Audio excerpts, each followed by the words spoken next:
don't look like your problems. And I'm still like that now, but in a more healthier way. So I could never leave the house without makeup. I could never leave the house looking raggedy. Like, if you had asked me to go into the shop with my pajamas, you would never catch me doing that. So a lot of it for me was perfection. Again, now look, perfection, performance. They were coupled together. I thought, in order to be loved, in order to be accepted, I need to be perfect and I need to perform.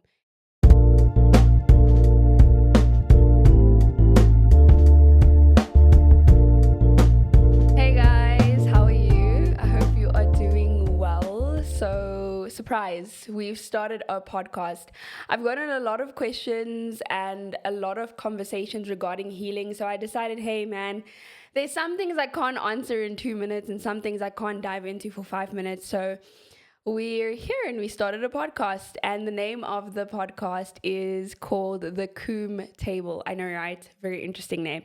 So the reason why it's called the Koum Table is because Koum essentially means rise. And my heart for this is not perfection. If any of you know me from anywhere, from social media, from whatever, you'll know that I'm very authentic and very real. And my heart for this is not perfection. It's not to pretend. It's not to come and be a polished version of yourself, but it's honestly just to come as you are. Not the pretend version of yourself, not the clean version of yourself, but the messy version of yourself, as the Bible would say. So if I keep looking down, sorry, I'm looking at my notes, but I'm going to read the scripture that inspired this. And it's from Mark 5 verse 41, and he says, he took her by the hand and said to her, Talita Koum, which means, little girl, I say to you, arise. Super, super powerful. Now, why that spoke to me, I've spoken about it in a couple of guest episodes and podcasts. Why that spoke to me is because, honestly, when I read it, I felt like God was speaking to me, and there were a lot of dead parts in my heart and in my life where I was just like, you know what, I'm dead here. Like, emotionally, I'm dead. I feel like a stone. And I felt like God was saying, hey, little girl, rise. And he was bringing me back to life. So what we're going to start with, the first segment is essentially my story, just so that you get to know me. A lot of you might know half of my story because I share it a lot. And some of you may know just a few snippets of my story. But I really want to express and share with you how we got here and what actually inspired my ministry and how God catapulted me into ministry, essentially. So it all started when I was 21, 20, and I grew up essentially in a very, I love my parents down. Please, I love them. But I didn't always grow up in a stable home. I grew up in sometimes a lot of instability. My parents were young when they had me. I was born in Zim, moved to South Africa, then moved to the UK, then moved back to South Africa, then moved to the UK, then back to South Africa. So you can imagine how unstable I felt as a kid. But a lot of things transpired from that. And we were basically brought up off of hard work. Like, my parents worked really hard, really, really hard. So what we were taught is hard work matters, which it does. But as a result of that, I think I perceived that hard work meant performance, and I was very performative. So if I felt like I wanted love, I would perform. I would be kind, I would be nice. I struggled with people pleasing syndrome, which ultimately I learned recently is an idol, to please people and want to please people as an idol. So it's something I'm trying to honestly heal from.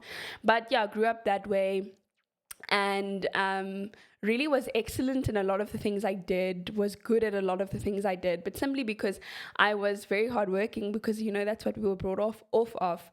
But what I struggled with was vulnerability. So had you ever dated me in the past, I'm sorry. But what I struggled with was vulnerability. I really struggled to express my feelings. Like, you might as well have been dating a man with, like, just, you know, who was strong, no vulnerability, no softness, no emotion. And I didn't see that as a problem because I worked hard and I was showing up and I was performing, right? So I didn't see that as a problem. I honestly didn't think it was a problem not to express my emotions. So I dealt with a lot of my emotions by myself. And that's not conducive, because when you deal with your emotions by yourself, your own opinion is not always the best opinion. So it's important to speak to someone, at least one person, about how you're feeling and certain things you're feeling. So I also struggled with depression, suicidal thoughts, all of that, by the way. And a part of my journey is that God healed me from that when I gave my life to Christ. But then I decided to, go back to the world, and I started to struggle with it again, but like 10 times worse than what I had ever experienced it. So yeah, it was very hard, man, like very, very hard. And I was into boxing, not that boxing is a bad thing. I was into boxing, I was into gym, I was into just making sure that like no one would see my emotion. I was a tough girl, I was an independent girl. And again, none of that like independence, being into health, whatever, is wrong. But I was doing it for all the wrong reasons. I was doing it because I didn't want to be seen as weak. I didn't want to be seen as someone who could be taken advantage of. Like, I was just very emotionless. So I was dating a guy at the time, and we dated for a year. And like I said, man, I'm sorry. But I was very emotionless and I was not vulnerable. And I didn't see that as a problem. But as I got into that relationship, I started to see how that could be a problem. Me not expressing my emotions, me just acting out. Like, a lot of people will say, yeah, I'm not going to express how I feel and it's going to be fine. But it shows in your body language, girly pops. All the girlies who think a man should read your mind. It shows in your body language. It shows in your body language. If he's like, what's wrong? Just tell him what's wrong. So it showed a lot in my body language and how I would react and how I would respond to things. And towards the end of the relationship, I realized, whoa, like, I'm actually very hard.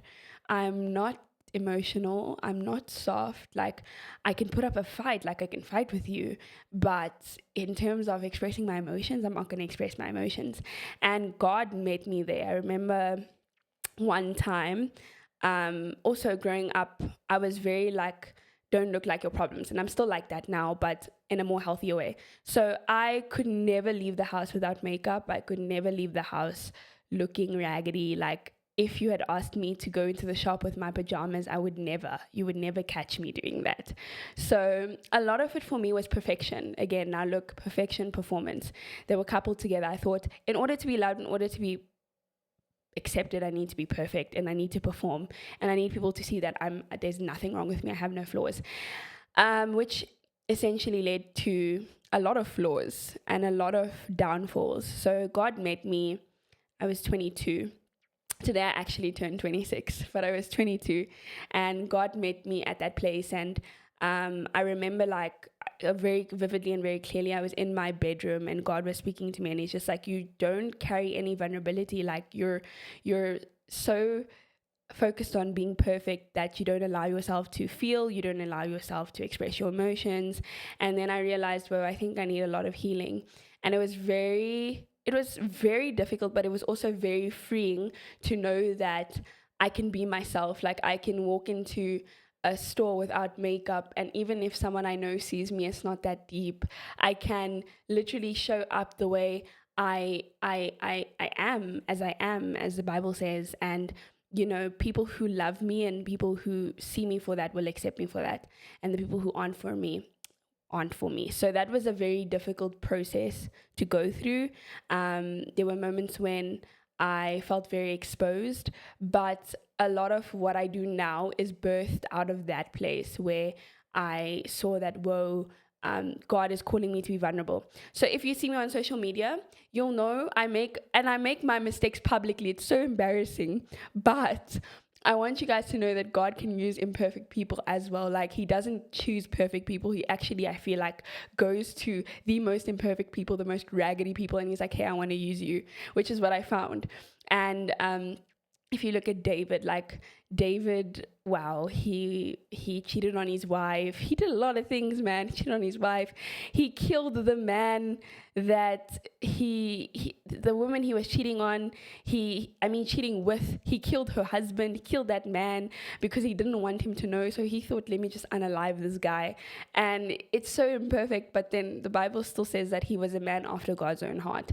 So one thing I've realized about journeying with God, it's not about perfection. It's not about showing up perfect. It's about showing up as you are and allowing him to meet you there, which is very uncomfortable because there's this ideology and this idea that like we have to show up perfectly and we have to be a certain version of ourselves before we can come to God. And that's far from the truth. God just says, come as you are, with the addiction, with the hurt, with the things you're struggling with. And yeah, it's okay. It's completely okay. He's not scared of it. He knows that you are going to do those things. He knows that you are going to be addicted to those things. He knows that you are going to struggle with those things. It's not something that is shocking to him. So I think for us as humans, the ideology that's been pushed in the Christian culture is like you must be perfect and you must clean up and you mustn't be addicted and you mustn't struggle with certain things in order for you to have a relationship with God.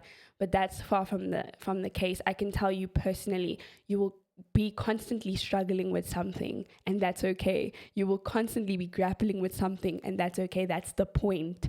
The point is that you are to look like Jesus, and it's a journey. It's literally a journey. It's not a one-day journey. It's years. It's constant, and you're constantly going to have to overcome something because you're human. So it's absolutely normal. It always freaks me out when people think that they have to have it figured out in one day or 3 days, where it takes like years for people to heal from stuff, you know. And I actually think about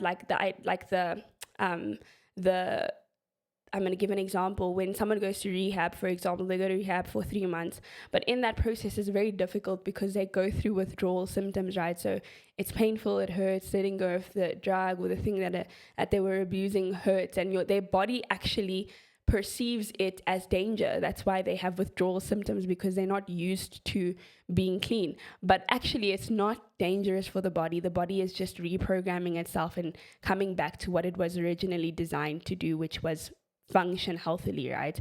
So that's also like your journey as a Christian. When you come to God, it's also not easy because you have to let go of certain things, and God slowly starts to touch on things in your heart, and then it's like, okay, cool.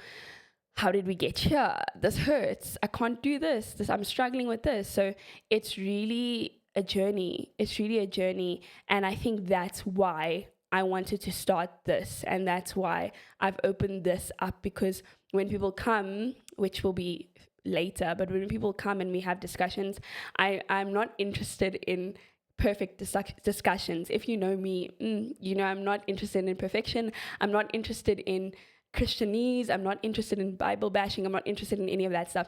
I'm interested in getting to know you as a person. Like, who are you? What is the essence of your soul? What are you passionate about? What do you run on? And that's me as a person. And that's what I feel like God has called me to do, is really like talk to people and help people, and not from a place of bashing people and making people feel bad for the things they're going through. Some people didn't choose to be in those positions, you know what I'm saying? So yeah, that's essentially what this is all about. And I'm hoping that we can all journey together and that we can all grow together, right? So I want to now speak about, I've spoken about what the podcast is about. I've spoken essentially about what we're doing, but I want to go into a Q&A. I asked on Instagram yesterday, I asked all of you guys to please tell me what's going on in your life, what you're struggling with, and I got a couple of scenarios and a couple of things that people are going through. So I'm going to essentially read it out. Then I'm going to give you advice to the best of my knowledge. Okay. So this says, okay, my question is, since the Bible teaches us to forgive those who trespass against us, the same way we would love God to forgive us when we do make mistakes, how does one learn to forgive while hurting? Let's say a close friend or a family member broke your heart, trust, and they apologize, and you say, okay, I forgive you. But in reality, what they did to you still hurts you, and you can't easily move on from it. which makes it hard for you to fully trust them again, even though you said you do forgive them. Yo, hectic. I think we all struggle with that. I read this yesterday evening as well, and I think we all struggle with that. I think also there's this pressure when you say you forgive someone to feel like you're over what they did to you, you're not past the hurt, you haven't you've dealt with the hurt, and you don't have any animosity towards the person or the situation, which I think is furthest from the truth. I think forgiveness is every day. Like, you're gonna have to forgive the people that hurt you, sometimes 3 times a day. When you think about the situation, you just get irritated, you get angry, it hurts you all over again. And that's the whole point. When you fall and you are scabbed or whatever, and there's a wound, like, you don't look at the wound and expect the wound to heal in 3 hours, right? You give it time, you wash it, you clean it, and even when you're washing and cleaning that wound, it's painful. The wound still feels that pain because it's fresh. It's a fresh cut. And that's the same with us as people. When we go through pain and when we go through stuff, it's fresh, right? It's stuff that happened maybe 2 days ago, 3 days ago, then you're expecting yourself to be like, okay, after 3 days. That's crazy. So I think, again, like I said in the beginning, there's no pressure to be perfect. It's just walking towards being better and walking towards being like Jesus. So with that, I would say, like, don't pressure yourself into feeling like you need to be perfect. Don't pressure yourself into feeling like you need to be healed today, because sometimes healing doesn't necessarily come when we expect it. Sometimes it comes when we least expect it. We look at the wound, and then we're like, whoa, that actually doesn't hurt me anymore. That actually doesn't bother me anymore.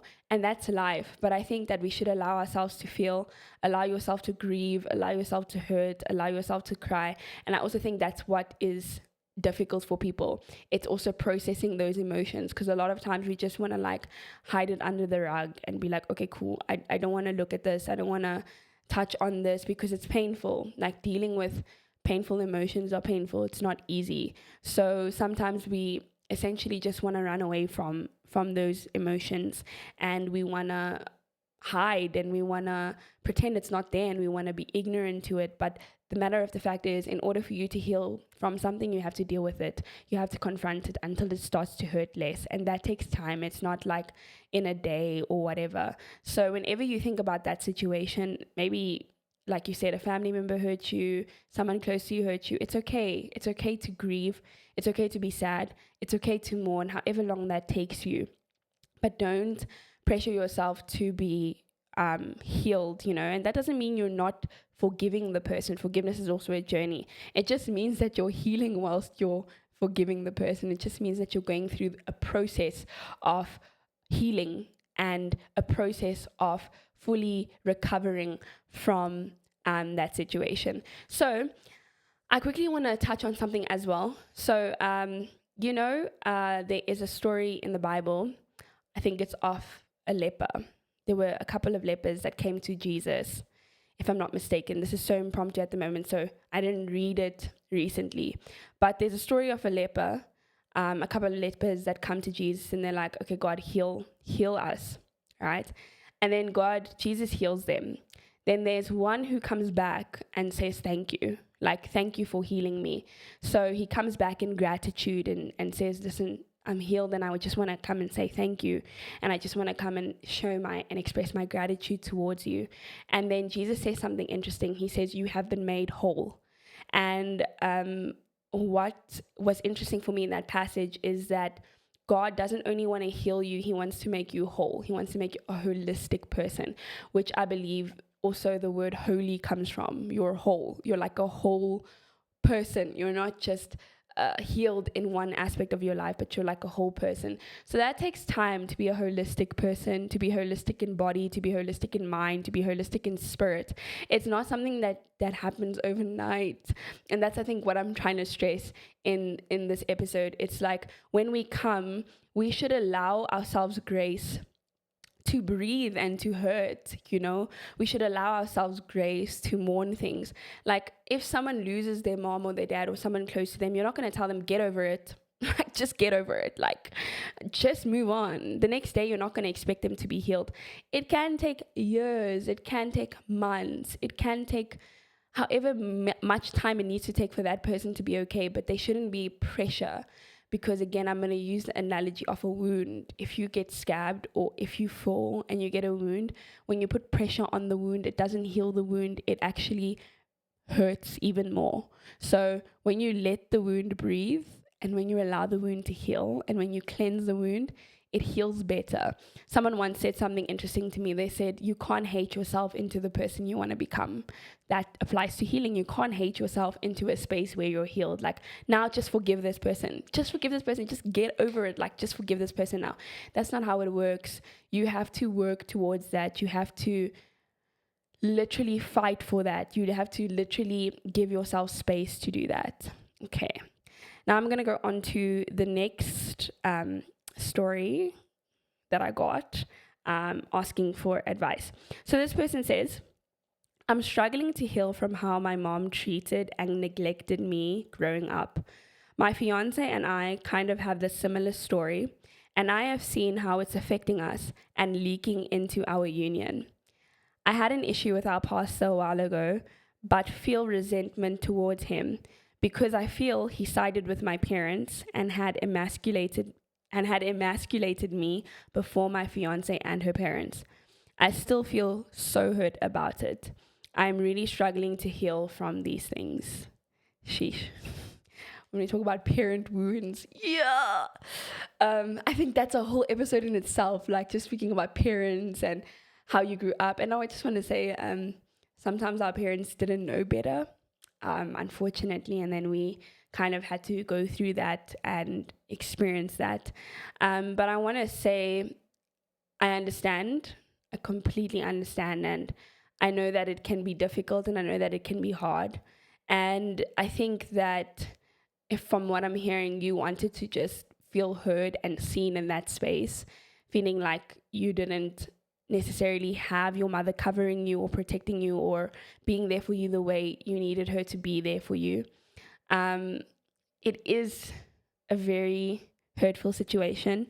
And one thing I have realized about pastors and adults is, and I love them. So everything I say, please know it comes out of love. It's not out of shade. It's not out of any of that stuff. It's out of love. One thing I've realized with pastors, and one thing I've realized even with older people, when you speak to older people about your parents, sometimes I found that they side with them because they understand, if that makes sense. So they too have, flaws and downfalls, and maybe for them they could relate. Maybe for them it makes sense why the parent may have acted that way. So I just want to say, I'm sorry. I'm not saying it's valid. I'm not saying it's a thing that should, that's valid. Yeah, I'm not saying that it's valid and that should invalidate your feelings. I'm just saying that sometimes people see things from different perspectives. And I would really encourage you and your fiance, if it is leaking into your union, to go to therapy, go to couples therapy, and also get a neutral voice, someone who's neutral and who can speak both into you and maybe might not know your mom or whatever the case may be. And listen, I'm all for therapy, hey? I'm all for therapy. I went to therapy when I told you about all of that stuff that was happening, when I couldn't be vulnerable, there were just certain things I couldn't do alone, and I didn't know how to navigate through. So therapy is like I believe in it, hey? I really believe in it because it helped me. Now, you can choose your therapist. You can choose if they're Christian, if they're not, you get to choose all of that. So you can basically filter out what you want and what you don't want. Or you can also get counseling. And sorry to bring this up, hey, but sometimes, I don't know if I should say this, sometimes church counseling doesn't always help. Oh, I said it. I love the church. I'm in ministry, hey. I love the church and I believe in the church because that's what Jesus died for. But sometimes I think we can do better in helping people. And I think that we can extend ourselves better in helping people. Sometimes it's not a one size fits all. Some people go through different things and unique experiences, and we literally have to ask the Holy Spirit for guidance and for help in understanding why that person is going through what they're going through or what they're experiencing. So yeah, sometimes church counseling doesn't always help because there's a bias. Like, the church counselors might know your parents, and like it just becomes biased because there's a knowing. And unfortunately, in the human mind, as much as we don't want to admit it, we are biased. There's things you stand by subconsciously. There's things you agree with subconsciously that literally influence your actions, literally influence the way you live, the way you behave, everything. So yeah, I just want to say, like, it's interesting. It's an interesting one. But if you can find, couples therapy, counseling, maybe even from a church that doesn't know you, from a church that doesn't know your family, that doesn't know, you. But also, I don't understand the context of the situation, so your church might not know you at all. And then what I would say regarding your hurt and resentment towards that pastor, it's what we all know, but it's forgiveness. A lot of times our leaders will fail us because they're human and they don't have literally they're not God, essentially, and they can't see outside of certain things because they're human, and they have, like, we as human, we have limited capacity. We can only see so much, and only through the Holy Spirit can we see what God wants us to see. So I would say just forgiveness. And I'm sorry that they emasculated you in front of your fiance and your parents. That's a tough one. So I would just suggest, if you can, even like just speaking to, I don't know if you've discussed with your fiance and her parents about the situation, but just being honest and also explaining without defense, because sometimes when we want to explain something, we're very defensive. We're like, oh no, but I just be vulnerable and be like, hey, listen, this is how I felt during the session. If you haven't, explain it to them. And that was not how it went down, and so on and so forth. Then with your parents as well, tough one as well, is honor. Sometimes honor doesn't mean obedience. Doesn't mean that you must obey. It doesn't say obey, it says honor, right? It says we must obey God. Sometimes the instructions we receive from man are not correct instructions. So I would just say, in the light of what your mom did to you and how she treated you, it's important that you start the journey of forgiveness, which is not easy, myself included. I remember when I was healing, the Lord touched my heart and was just like, you have to forgive your parents. And that's the only way, especially in marriage, that you will see your partner for who they really are. 'Cause sometimes if you have mother wounds, your mom was your obviously first love. So if there was cracks in that, when you actually get married and you have a love, then there will be cracks in your relationship with her if you don't heal, because sometimes you'll project that hurt onto her, which is what hurt does. So it literally is a filter. It filters out what actually is happening. So you see it from your point of view, your POV, and then it's actually another way. But because you're hurt, you're seeing it like from a completely different lens. So I would suggest that, you really heal from that. And it's how I learned to let go and heal was, my parents grew up and they had experiences. I wasn't born at that time. I wasn't alive at that time. So I don't know what they experienced. And sometimes the parents aren't openly honest with us about what they experienced, because they feel like they have to be the parent. But I acknowledge that, okay, cool, my parents lived a life before me. They went through stuff before me. They experienced stuff before me. And I am going to extend grace towards them for that. And does it invalidate how I felt? No. Does it invalidate the experience I had with them? No. But what it does do is that it assists me in understanding why that might have happened and releasing it and letting go. And truly letting go. And sometimes parents are interesting, so they might even just defend you the next day after having a conversation with them, but still, like, choosing to forgive and choosing to release whatever it is that you're holding on to, because bitterness is not good. It literally, like I'm saying now, even with your fiance, it's going to affect your life. Even though like you're mad at your mom and there's anger towards her for what she did, which is also completely okay. Anger also is not a bad emotion. This thing of bad emotions and good emotions, there's no such thing. There's just emotions, right? You just have emotions, and whatever you feel is what you feel. Anger is not a bad thing, right?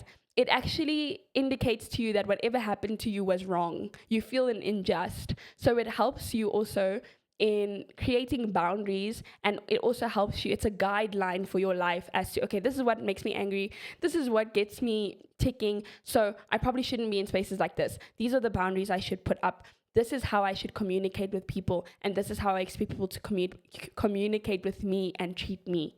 So also, I want to say the anger you feel is not a bad thing, right? But it's just letting go of that anger, because when anger consumes you, you become a completely different person. I can tell you from experience. When anger consumes you, you become opposite to the person that you were supposed to become.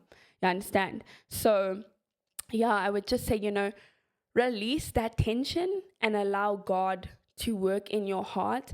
And also, what helped me a lot, I started to ask God, instead of focusing on what my parents did do and what they didn't do, I started to ask, okay, Lord, they did this, they didn't do this. It's the past. It is what it is. It happened. I want to become a better person, and I want to live in the purpose that you have for me. So I want you to show me how you see them. Give me your perspective. How do you see them? And I started to see my parents the way God sees them, as his child, as a human, as someone who's been through things, as someone who might have also went through abuse as a kid, as someone who might have also not known how to receive love from their parents because they didn't know, because their parents didn't know how to love them. So it's also really taking into consideration that, and then you don't want to completely just be like, whatever, I'm just going to get married and, we're just going to figure it out, because then that will spill, like you said, over into your union. You're going to get married, and then you're going to repeat the same cycle, which is how generational curses are formed. So that's my advice to you. I hope it helped. I didn't have a lot of context, but I tried to cover what could potentially be happening. Okay, let's go on to now questions. So these are questions. They're not scenarios or stories, but questions about healing, and questions essentially asking how to heal. Okay, let's see them. Okay. Any advice on how to deal with trust issues? Minister of trust issues. I used to have so much of them. I see someone, I think, they probably don't have the best intention for me. So, minister of trust issues, I used to be that. I told you I was very hard, didn't trust people. I'm actually still dealing with that and learning to trust people. My advice now, I would say, is when I was dealing with trust issues and still am healing through that, the Lord taught me that he cares for me. He genuinely cares for me, right? And because he cares for me, he won't let the truth not be exposed, if that makes sense. So if this person has ill intent towards me, I cannot show up half of who I am because of what someone else is doing, if that makes sense. So a trust issue isn't necessarily that you have, sometimes it's not necessarily that you have basis of them being a bad person. Sometimes it's just assumptions, like they could be bad, they could, hurt me, it's all of these assumptions because of previous hurt that you've experienced. So for me, what I learned is that my responsibility is how I show up, right? And my responsibility is how I respond to certain things, not react. Listen to the words. Respond and react are two different words. How I respond to something is my responsibility. So I'm not going to allow the hurt that I experienced in the past to stop me from being myself, or to stop me from showing up fully as who I am, right? Then there's certain situations where it was just bad, like I had trust issues and I had to essentially step out of maybe the friendship or relationship to heal from those things. and not necessarily like block them and like not speak to them or whatever, but sometimes just step away and deal with that, because what you're experiencing, the insecurity that you experience, could spill over onto someone, and you don't want to bleed on someone who didn't hurt you, right? So also stepping back is okay, and dealing with those trust issues is okay, and understanding why you have them is okay. And then there's situations where the person has given you a reason to have trust issues towards them, right? So you have like instances where maybe a woman or a man cheated, and then you decided to stay, which personally I think is crazy, but okay, that's your life. But they cheated, and then you decide to stay for whatever reason, and then there's a trust issue. You have to work through that. You decided to stay in that, right? So what is the best way to work through that? You have to express to the person, hey, listen, I have trust issues. You did this, you did that, and that's evidence for me not to trust you, which is valid. It's evidence. That's how the human mind works. It works off of evidence. What you see and what someone has done to you, your mind literally builds that up. That's why when you're building habit, you start to feel good about yourself when you start to do the right things, because your mind has now processed factual information that you're going to do what you said you're going to do, right? That's how the brain works. So if they gave you a reason not to trust them, you have to communicate. You gave me a reason not to trust you, so I'm not going to put my all into this until, I see that there's a change, which is okay, nah? That's also fine. But they also, from the other side, whatever they did, they also have to meet you there. Does that make sense? So they have to also, it's an unfortunate thing, but they have to compensate for the thing that they did. They have to show you changed behavior again, so that your brain can build evidence that it won't happen again and that they truly are sorry. So there's two sides to the coin. Trust issues, no one did anything to you. I would say, if you can, really just try to get over the things that happened in the past and show up as you are. Until the person gives you a reason not to trust them, then trust them. And then when they give you a reason, if they give you a reason not to trust them, then don't. I don't think it's worth living life like that, if that makes sense, because sometimes we're constantly living life based off of fear. Like just, oh, what will someone do to me? Oh, if they do this. We're living life based off of fear. Like, we're not living life based off of what's actually happening. And that's also the thing about pain. It keeps you stuck in the past when you don't forgive people or when you don't release something. You're like stuck in 2005, bro, and we're in 2026, but you still can't find a wife or whatever, or you still can't find a husband or whatever, because you're stuck in what happened to you in 2006. Your body is stuck there, your nervous system is stuck there. But when you release and when you let go, you come back to the present, and you're fully aware of what's happening in the present, and you can fully respond and be yourself in the present. So that's the power of releasing pain and forgiving people. So yeah, man, if someone did something to you, then you have to obviously don't be dumb. You must be alert and obviously, take the necessary precaution to protect your heart. But if nothing happened, I would say, if you can't deal with that trust issue, step back and don't allow yourself to bleed on that person, because that person didn't do anything to you, and that's not fair. Okay, I think we're going to go for 2 more questions and then we'll be done, because I'm a yapper and I speak a lot. Okay.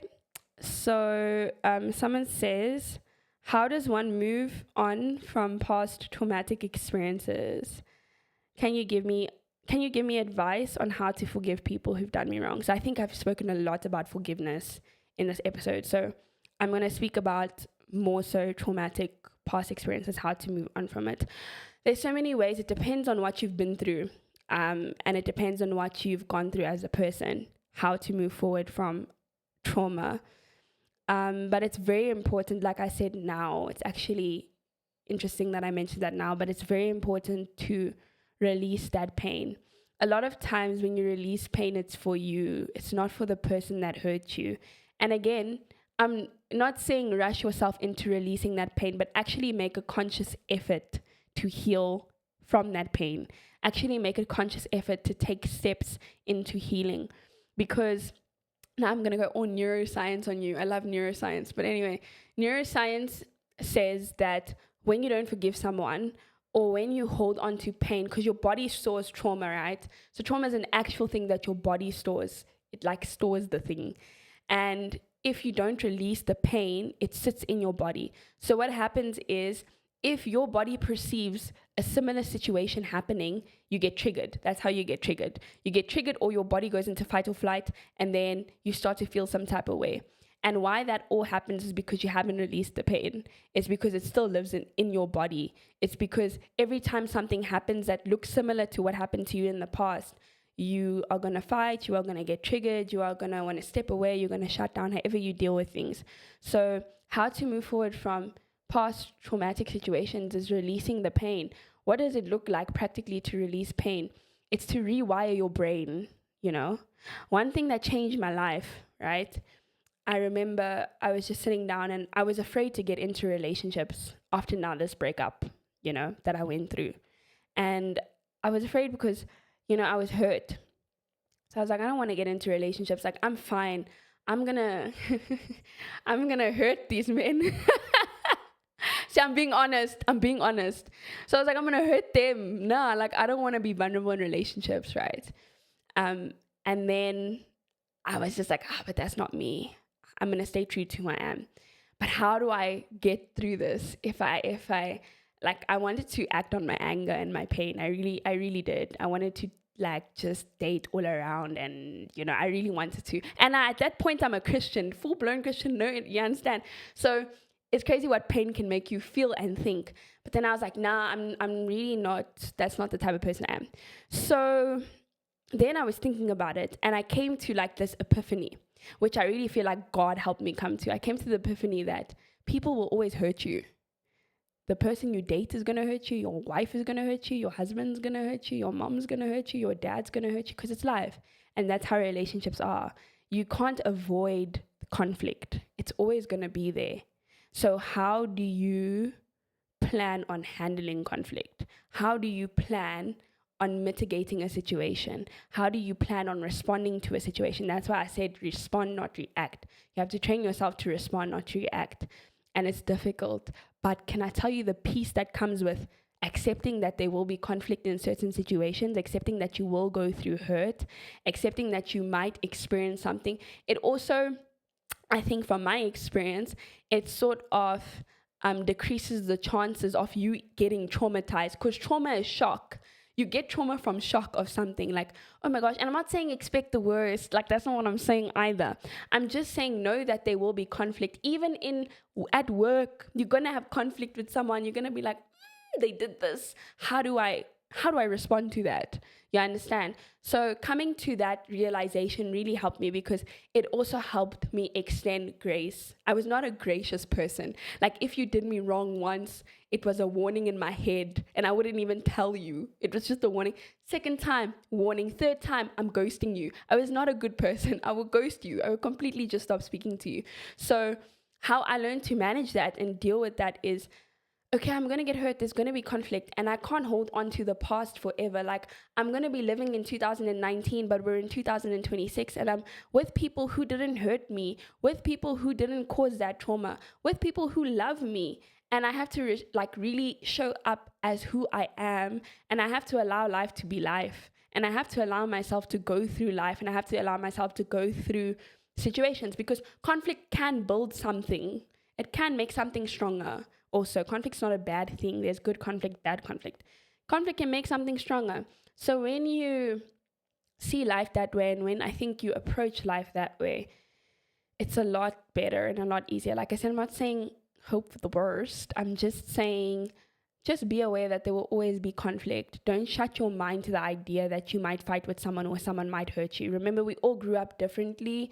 We all experienced things differently. You grew up with 2 different parents. The other person grew up with 2 different parents. And, you know, they experienced life completely differently to you. So the way they respond to things, the way they act on things is completely different. It's just life, unfortunately. But when you train yourself to, you know, give grace and give room for things like that, then I think you'll be okay. I completely pivoted, but I think that's how you deal with past trauma and experiences. It's just that person, that girl, that man is not your ex, okay? Okay. And then someone asked, how to properly heal from previous romantic relationships, breakups. I love a good old breakup. I'm joking. But breakups always make me, after that breakup, best believe I'm coming back with a better body, better mindset, better everything. I'm kidding, but I'm not. So how to heal from a relationship. I think it's your mind, hey, everything I'm speaking about has a lot to do with mental strength, your mind, how you view something. Right? So there can be, again, two sides to the coin. You can view the breakup as I'm not good enough, depending on what happened. You can view the breakup and be like, I'm not good enough. Nothing ever works out for me. You can be pessimistic. Or you can be like, okay, it takes two people for something not to work. So what happened? What can I learn? How can I better myself? And what exactly can I do to make sure and ensure that I have a healthier relationship with the next person moving forward? How do I need to heal? What caused the breakdown of the relationship? Was it just because a lot of people date each other, but then they don't have the same values, they don't have the same morals, and it can be so simple. Like, someone might believe that it's so stupid now.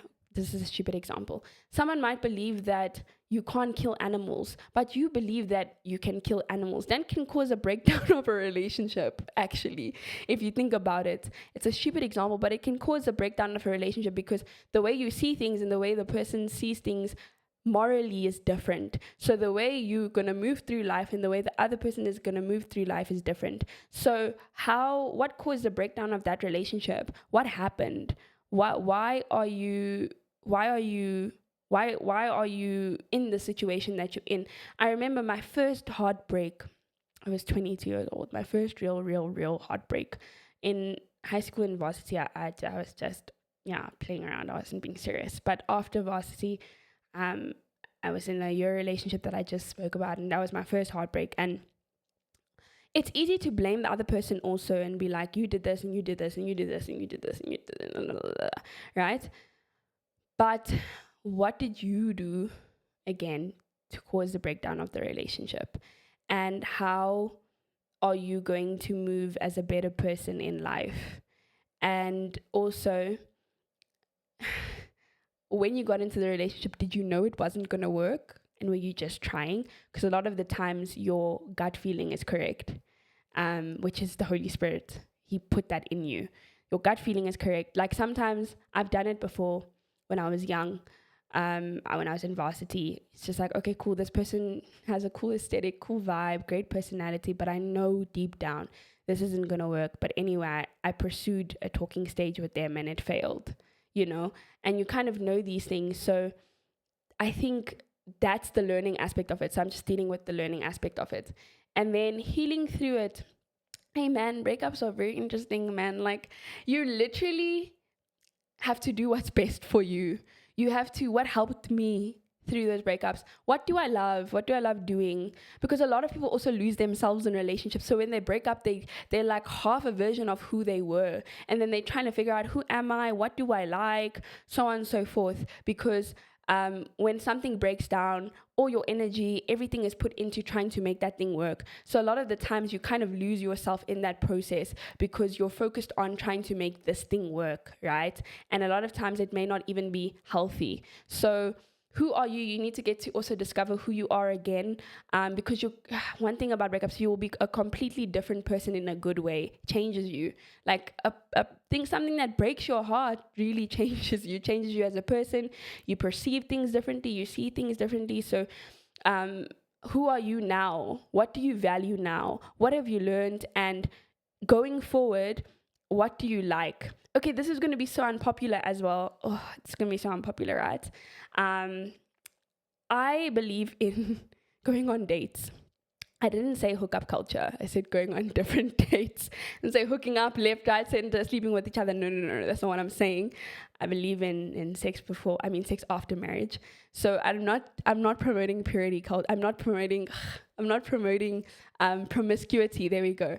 But what I'm saying to you is, go on a date, and you must also be honest. that listen, I'm dating, I'm going on different dates. Be honest. Like, I really don't see a problem in that. Get to know different people, because how are you going to know what you like if you're not having conversations with different people? You understand?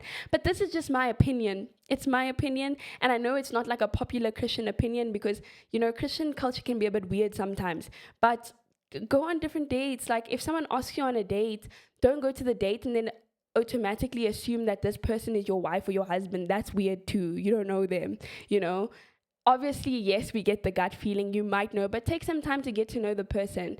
Go on different dates, get to know different people, do different things and heal. And I'm not saying date immediately after you go through the breakup. No. I did that. Doesn't work. And I did it multiple times. It doesn't work. You delay healing, and then you also delay certain things that God wants to do in and through you. So heal, do the things you like, learn. After that, be open to like going on different dates with different people and getting to know what you like, what you don't like. Like, life sometimes isn't that serious. It really isn't, especially when you're getting to know someone. It should be fun. It should be lighthearted. The times that it starts to get deep is like when you guys are now dating and fully committed to each other, and you know that you're working towards marriage, right? That's when it starts to get serious. But a first date, a second date, you're really just scanning someone out, checking someone out, like really just seeing, okay, can I enjoy this person's company? Like, are they cool? Like, are we gonna like get bored of each other? Or, and in relationships also, you do get bored of each other sometimes, but that's okay. It's life. But also, what I'm saying essentially isn't a date, just get to know someone, see if you like them, see if you can work. Usually 2-3 dates is enough to know, I think. But yeah, that's what I think. Anyway, a lot of yapping. I'm gonna wrap up the episode, and I just want to say again, please, this is a space where you can be yourself. I'm very, very I'm a I champion things like authenticity, vulnerability. Like, don't show up as someone that you're not. Don't be afraid to be open about the things that you're going through. And if people judge you, then who cares? Like, who cares? Because there's stuff they're going through that they don't talk about. And it might be something, that might even, I'm not saying things are worse or things are, I'm being a bit diplomatic here, but people judge you based off of their own insecurities. So don't be afraid to be like, hey, I'm dealing with this, I'm addicted to this, I'm struggling with this, with people that you trust. Obviously not with the whole world, but with people that you trust, and just show up authentically and honestly. I almost combined the two words, authentically and honestly. Like, just be yourself. God does not say that that's wrong. God is not afraid of that. And he's not going to be like, oh, get out of my presence because you're struggling with drugs or whatever. He's not going to say that. He's going to want to help you through that. So yeah, essentially that's what this is all about. It's a space where you can just be yourself. Please, I'm very open. I'm not like a closed person, very open-minded, and I'm happy to assist and help. And I'm also happy to share my stories and the things that I went through and how God helped me and how God healed me and how God delivered me. So yeah, thank you for joining. Please hit the subscribe button if you want to join the family, if you want to heal, if you want to journey, and if you want to grow. And yeah, I would love us to grow together, and I'd love us to see each other's growth and see what's happening in each other's lives. Hopefully 2 years from now, we can say that we're different people and that we're the people that we wanted to be. So yeah, peace, guys. Thanks.